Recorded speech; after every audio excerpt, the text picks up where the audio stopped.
Hi hello வணக்கம். நான் தான் உங்கள் வினோத்.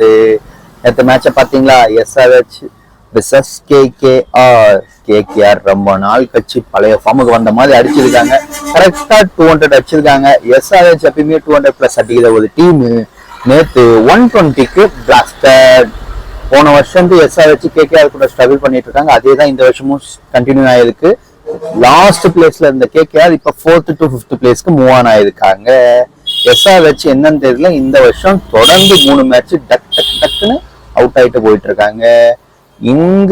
இன்னைக்கு என்ன நடக்க போகுதுன்னு தெரியுங்களா? Match Mi versus LSG. 2 பேருமே உதவாங்கிட்டு தான் வராங்க. 2 பேர்லயுமே பர்ஃபார்ம் பண்ணக்கூடிய ஆளுங்க இருக்காங்க. 2 பேருமே பர்ஃபார்ம் பண்ணி ஆகணும். இந்த சைடு ரோஹித் சர்மா, இந்த சைடு ரிஷப் பந்த். 2 பேருமே பர்ஃபார்ம் பண்ணா மட்டும்தான் அவங்களுக்கான பெருமை. ஏன்னா அந்த அளவுக்கு செலவு பண்ணி எடுத்திருக்காங்க இல்லையா? இதே போல மோத அப்டேட்ஸ்க்கு நம்ம சேனல் மறக்காம சப்ஸ்கிரைப் பண்ணிப்பீங்கல்ல, நம்புறேன் பண்ணி